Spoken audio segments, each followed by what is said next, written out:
Hello नमस्कार, जय हिंद साथियों। स्वागत करता हूं आपका एडुथर्सिस के इस ऑनलाइन प्लेटफॉर्म में।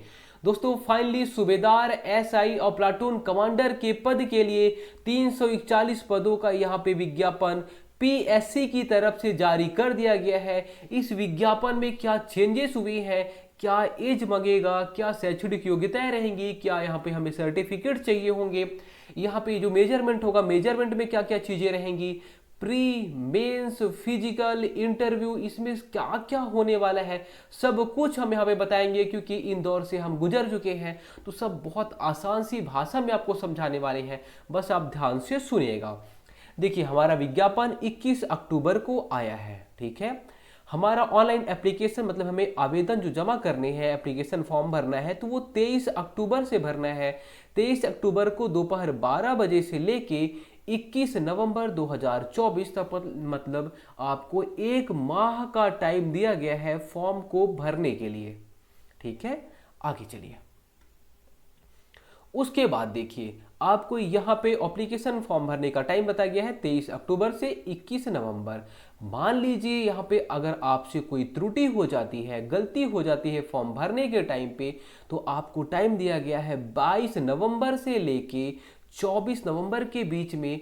लगभग आपके पास में 3 दिन का टाइम रहेगा, जब आप फॉर्म में जो त्रुटि हुई है उसको सुधार सकते हैं। ये जो त्रुटि सुधार रहेगा, ये जो करेक्शन रहेगा, ये फ्री रहेगा, निशुल्क रहेगा। मान लीजिए अगर आप उसमें भी त्रुटि सुधार नहीं कर पाए, फिर आपको मौका दिया जा रहा है कब, तो 25 नवंबर से लेके 27 नवंबर, फिर 3 दिन का मौका दिया जाएगा। और इसमें अगर आप त्रुटि सुधार करते हैं तो आपको 500 रुपये लगेगा, ठीक है। तो इसलिए आप कोशिश करें कि आपको पहले बार में ही फॉर्म यहाँ पे अच्छे से सक्सेस हो जाए, फ्री में ही सक्सेस हो जाए, ठीक है। तो अच्छे से आपको देख के फॉर्म को भरना है। उसके बाद देखिए अब हम बात करते हैं पोस्ट की संख्या की। सबसे पहले सूबेदार, जब आप प्रेफरेंस डालेंगे तो प्रेफरेंस में भी आपको ध्यान रखना है, सूबेदार बहुत अच्छा पोस्ट होता है, सूबेदार आपको रखना चाहिए। इसके अलावा उप निरीक्षक विशेष शाखा जो है ये भी बहुत अच्छा पोस्ट होता है, इसको भी आप रख सकते हैं। फिर एसआई को रख सकते हैं, बाद में आप लास्ट में प्लाटून कमांडर को रखिएगा, ठीक है। बाकी आपकी मर्जी, जैसा आप रखना चाहें वैसे। तो सूबेदार, सूबेदार के टोटल यहाँ पे 19 पोस्ट हैं। एसआई के टोटल 278 पोस्ट हैं। इसके अलावा एसआई स्पेशल ब्रांच के टोटल 11 पोस्ट हैं। प्लाटून कमांडर के इस बार 14 पोस्ट है। इस बार प्लाटून कमांडर के लिए महिलाएं भी फॉर्म भर सकती हैं, जबकि पहले ये फॉर्म नहीं भर सकती थी, ठीक है। इसके अलावा एसआई अंगुल चिन्ह वालों के लिए 4 पोस्ट है, और साथ में एसआई प्रश्नाधीन दस्तावेज वालों के लिए 1 पोस्ट, एसआई कंप्यूटर वालों के लिए 5 पोस्ट और साइबर क्राइम वालों के लिए 9 पोस्ट। ओवरऑल 341 पोस्ट है, ठीक है। चलिए ये तो पोस्ट की संख्या होगी। अब फॉर्म आप कहाँ पे पहले भरेंगे, तो पहले तो हम सीजी व्यापम में ही हमारा एग्जाम लेता था, तो हम सीजी व्यापम में फॉर्म भरते थे।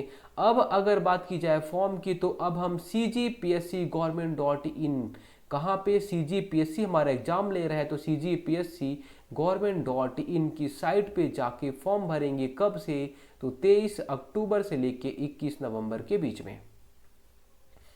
उसके बाद देखिए अगर मान लीजिए कि अब आप फॉर्म भरने वाले हैं और फॉर्म भरने के पहले ही आपने सारी चीज़ों को नहीं पढ़ा है, ठीक है, तो अगर आप नहीं पढ़े और फॉर्म भर देते हैं, बाद में आपका सिलेक्शन हो जाता है और वहाँ पे कहा गया है कि आपका एज 21 साल चाहिए, इसके अलावा आप ग्रेजुएट होने चाहिए। अगर आप इन सब बातों को नहीं मानते हैं और आपका सिलेक्शन हो जाता है, तो बाद में आपको वहाँ से हटा दिया जाएगा।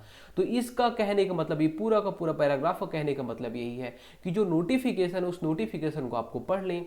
तो नोटिफिकेशन में क्या बोला गया है, तो हम यहाँ पे देख ही रहे हैं कि यहाँ पे एज कितना मांगेगा, और यहाँ पे इसके अलावा जो शैक्षणिक योग्यताएं रहेंगी वो सब चीज़ के बारे में हम देखने वाले हैं यहाँ पे, है ना। तो आप नोटिफिकेशन के अकॉर्डिंग मान लीजिए कि अगर अभी आप 20 साल के हैं, 18 साल के, 19 साल के हैं, अगर आप फॉर्म भर देते हैं, मान लीजिए 4 साल बाद आप 24 साल के हो जाएंगे, लेकिन जब आप फॉर्म भरे रहेंगे अभी, तो उसके बेस पे हमारा अभी टाइम, वो जो एज है वो काउंट होगा कि उस टाइम पे आप कितने एज के थे। ये नहीं देखेगा कि आपका जब सिलेक्शन हो रहा है तब आप कितने साल के हैं, अभी आप फॉर्म भर रहे हैं तब से आपका एज काउंट करेगा, और वो भी कब, तो 1 जनवरी। चलिए यहाँ पे देखते हैं, ठीक है। अब आवश्यक शैक्षणिक अर्हताएं, ठीक है, मतलब आपके पास क्या होना चाहिए, सूबेदार और एसआई और एसआई स्पेशल ब्रांच एवं प्लाटून कमांडर के लिए आपके पास में किसी भी यूनिवर्सिटी से स्नातक उपाधि होनी चाहिए। ठीक है, स्नातक उपाधि का मतलब आप बीए कर रहे हैं, बी किए हैं, एम जो भी मतलब बी, बीएससी, बी जो भी किए हैं, बीकॉम किए हैं, आपके पास केवल केवल ग्रेजुएट की डिग्री होनी चाहिए बस। किसके लिए? जिसमें सबसे ज़्यादा पोस्ट है एसआई, सूबेदार, स्पेशल ब्रांच और प्लाटून कमांडर के लिए।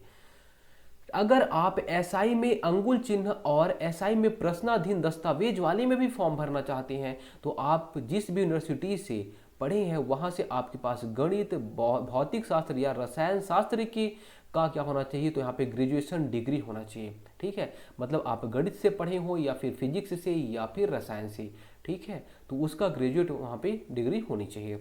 उसके बाद देखिए, अगर आप एसआई कंप्यूटर में डालते हैं या फिर एसआई साइबर क्राइम में डालते हैं तो आप जिस भी यूनिवर्सिटीज़ पढ़े हैं उसमें आप कंप्यूटर से क्या होने चाहिए, तो बीसीए या फिर बीएससी किए होने चाहिए ग्रेजुएशन डिग्री में। तो जब आप ग्रेजुएट करते रहते हैं उस टाइम पे आपको कंप्यूटर में बीएससी या फिर बीसीए होना अनिवार्य है। किसके लिए? एसआई कंप्यूटर और एसआई साइबर क्राइम के लिए। बाकी मेन सबसे ज़्यादा फॉर्म इसी में पढ़ते हैं और इसमें पोस्ट भी सबसे ज़्यादा रहती है। उसके बाद देखिए, शारीरिक अर्हताएं कहती हैं तो आपकी हाइट 168 सेंटीमीटर होनी चाहिए अगर आप मेल हैं तो। अगर आप फीमेल हैं तो 153 सेंटीमीटर होनी चाहिए। ठीक है, महिलाएं हैं तो 153 और मेल हैं तो 168 सेंटीमीटर। फिर देखिए, चेस्ट की बात होती है।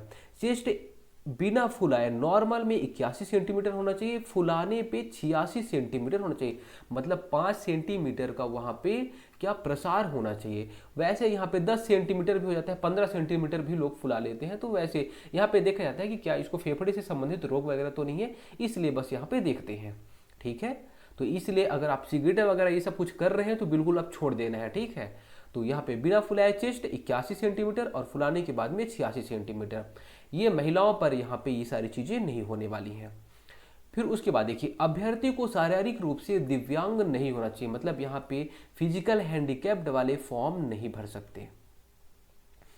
फिर उसके बाद देखिए, अभ्यर्थी में नॉक नी, फ्लैट फुट नहीं होना चाहिए।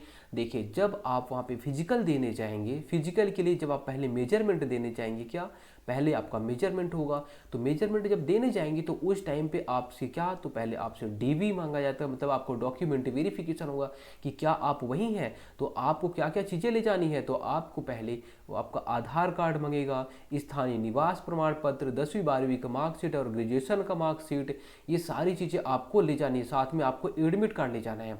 फिर ठीक है, आपको डीवी देखेंगे, डीवी हो जाएगा। उसके बाद आपका height, chest, knock knee, flat foot सब चेक किया जाएगा। और यहाँ अगर आप डर रहे हो कि मेरा फ्लैट फुट में हल्का सा यार ऐसे पैर आ जाता है, या नॉक नी अगर हम करते हैं ये हमारा पैर है और जो हमारा घुटना है हल्का हल्का सा टच होता है, ऐसी कोई बात नहीं। आप अभी चाहेंगे तो इसे सुधार सकते हैं और इतना एकदम स्ट्रिक्ट वहाँ पे चेक नहीं करते हैं। फ्लैट फुट में भी उतने ज़्यादा स्ट्रिक्ट यहाँ पे चेक नहीं करते हैं। तो आपको याद रखना है कि हाँ, अभी अगर आप ऐसा डर रहे होंगे तो बिल्कुल डरने की जरूरत नहीं है। कोशिश करिए, थोड़ा सा अपनी होशियारी दिखाइएगा पैर रखते टाइम में। और यहाँ पे जो नॉक नहीं रहेगा तो नॉक नहीं में भी आपकी थोड़ा सा होशियारी रहेगी। उतना ज़्यादा एकदम स्ट्रिक्ट चेक नहीं करते हैं। ठीक है, और जो यहाँ पे आई का जो विजन है वो सब बाद में चेक करते हैं। कब चेक करेंगे, तो अभी नहीं चेक करेंगे, वो लास्ट में चेक करते हैं जब डीवी होता है, सॉरी जब हमारा मेडिकल होगा उस टाइम पे चेक करेंगे।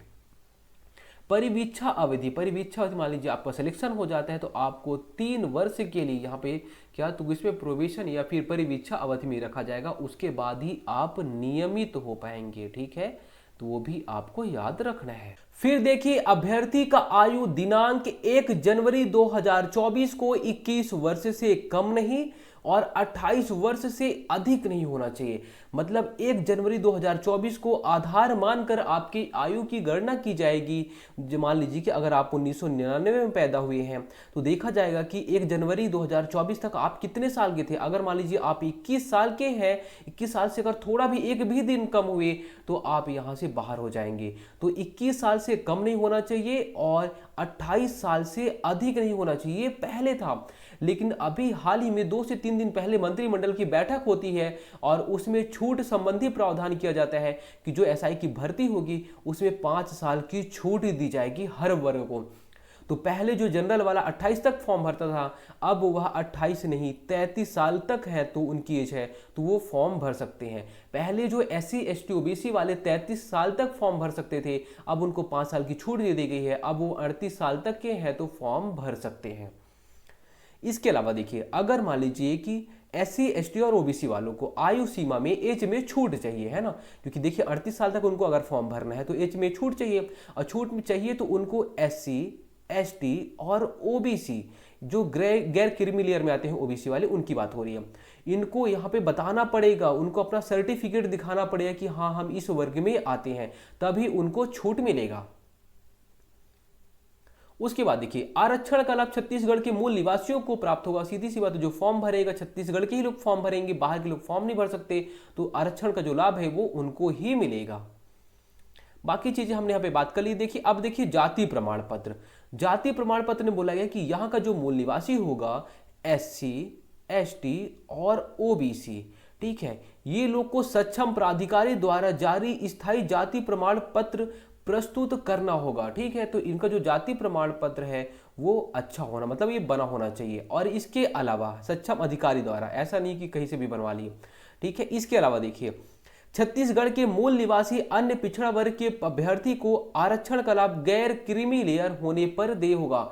मतलब जो गैर क्रीमी लेयर में आते हैं उनको ही यहाँ पे आरक्षण का लाभ मिलेगा। जो OBC वाले हैं उनकी बात हो रही है, SC ST वालों को उनको लाभ मिलेगा, लेकिन जो OBC वाले हैं वो जो गैर क्रीमी लेयर में आते हैं वही बस, बाकी जो क्रीमी लेयर में आते हैं वो जनरल में काउंट हो जाएंगे। किसमें? जनरल में काउंट हो जाएंगे।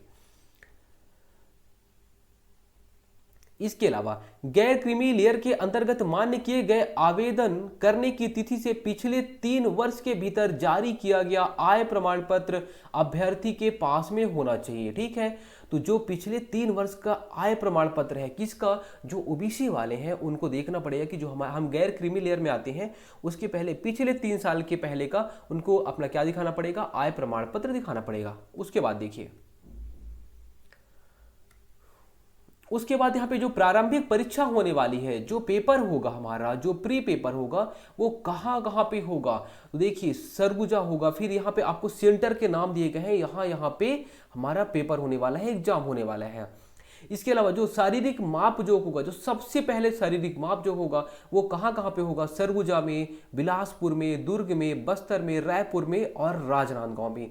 6 जगह पे फिजिकल मेजरमेंट होगा, जहाँ पे आपके height, chest, knock knee, flat foot, ये सारी चीजें चेक की जाएंगी।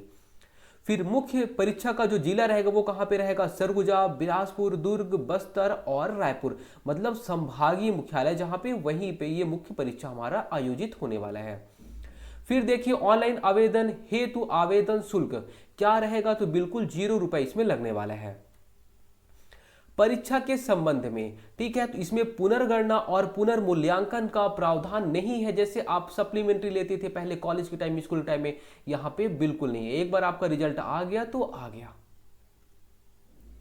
फिर देखिए यात्रा व्यय का भुगतान क्या रहेगा? मान लीजिए अगर आप किस में आते हैं तो SC ST OBC में आते हैं, बाहर से आप कहीं सेंटर कहीं बाहर में भेज दिया है, तो आपका जो भी किराया रहेगा वो किराया आपको मिल जाएगा। ठीक है, यहीं पे वो बातें लिखी गई हैं।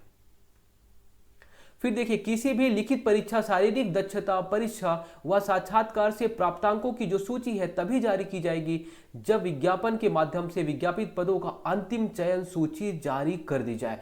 इसका कहने का मतलब है कि जब फाइनल रिजल्ट आ जाएगा, मान लीजिए कि यहाँ पे प्री एग्जाम हो गया, प्री एग्जाम में मैं फेल हो गया, फिर उसके बाद में आप यहाँ मेंस तक पहुँच जाएंगे, फिर यहाँ पे फिजिकल होगा, फिर उसके बाद में इंटरव्यू होगा। ठीक है, उसके बाद अब इंटरव्यू होने के बाद जब फाइनल रिजल्ट आएगा, तो फाइनल रिजल्ट जब आएगा तभी प्री वालों का भी नंबर पता चलेगा, है ना। पहले तो प्री वालों का नंबर, अगर आप 2023 वाली बात करेंगे तो पता चल गया था, मेंस वालों का नंबर नहीं पता चला था, फिजिकल वालों का नंबर भी लगभग पता चल गया था, इंटरव्यू वालों को नहीं पता चला था। तो इस बार क्या होगा, जो ये नंबर पता चलेगा तो जब फाइनल लिस्ट आएगा तभी पता चलेगा कि आपने मेंस में कितना नंबर पाया है, फिजिकल में कितना नंबर पाया है, इंटरव्यू में कितना नंबर पाया है। ठीक है, बाकी फिजिकल वाले तो उस दिन भी पता चल जाता है हमें। उसके बाद देखिए चयन प्रक्रिया कैसी होगी? शारीरिक माप का मान होगा, सबसे पहले शारीरिक माप का मान होगा।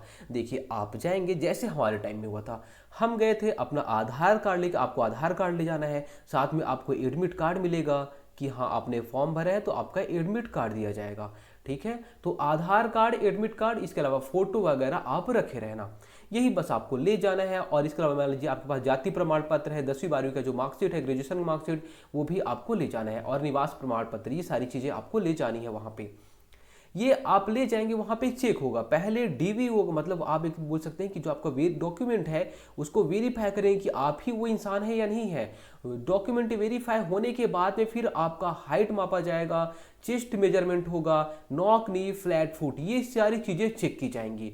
उसके बाद वो बताएंगे नहीं, हाँ वहाँ पे क्या रहेगा, तो बताएंगे ठीक है आपका चेक हो गया, उसके बाद सबको वहाँ से हटा देंगे, ठीक है आप हो गए पास, पास ऐसे करके वहाँ से हटा देंगे, वेरीफाई हो गया है। फिर आप लोग की लिस्ट आएगी, लिस्ट हो सकता है 1 से 2 माह के भीतर में आपकी लिस्ट आ जाए कि आप, हाँ आपका जो हाइट था वो था या नहीं था, आपका जो मेजरमेंट हुआ उसमें आप पास हुए या नहीं हुए, सारी चीज़ें कब पता चलेंगी, वो बाद में लिस्ट आएगा उसके टाइम पे ही पता चलती है। ठीक है, कि आप हाइट से 1 सेंटीमीटर चूक गए, क्या क्या चीज़ें हुई हैं वो सब बाद में पता चलेंगी। ठीक है, तो ये आपका मेजरमेंट का टाइम होगा। फिर लिस्ट आ जाएगा, हमारे टाइम पे 1,48,000 के आसपास लोग फॉर्म भरे थे, बाद में टोटल लगभग यहाँ पे 60,000 लोग ही यहाँ पे एलिजिबल हो पाए थे, बाकी सब हाइट चेस्ट मेजरमेंट में ही कट गए थे। तो आपको सारी चीज़ों को ध्यान देना है।